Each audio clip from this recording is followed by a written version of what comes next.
After my fiancé died, his letters kept coming. Each one knew things only I would know, things that hadn't happened yet. It started a week after the funeral. A cream-colored envelope, his familiar, elegant script spelling out my name on the front. I thought it was a cruel joke, maybe something he'd written before the accident that got lost in the mail. But then I opened it. He wrote about how he'd seen me drop my favorite coffee mug that morning, the one with the chipped rim, and how I'd cried over the shattered pieces. It was true. No one else had been there.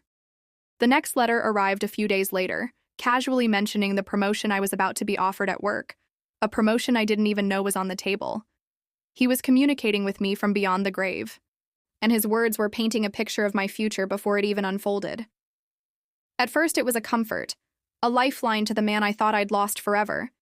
His letters felt like guidance, a continuation of the love that had defined my world. He'd advise me on which friendships to nurture and which to let go.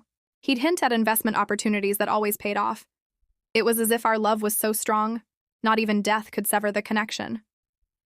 I was being guided by an angel, my very own guardian from the afterlife.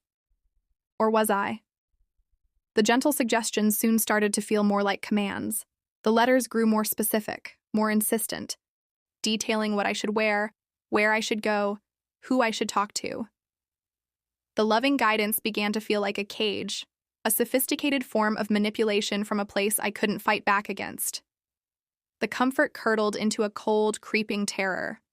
I was being controlled by someone who refused to stay dead, a ghost who was meticulously orchestrating every second of my life. His love wasn't a comfort. It was a prison crafted from ink and paper. He knew my deepest secrets, my smallest habits, and now, my future. The terror wasn't just that he knew what was coming. It was the horrifying realization that he was the one making it happen. I was no longer living my life. I was merely acting out a script he had written from the other side. His refusal to let me go was no longer romantic. It was a nightmare I couldn't wake up from, a haunting that promised to last for the rest of my life. Love stories that break reality? That's what we do here.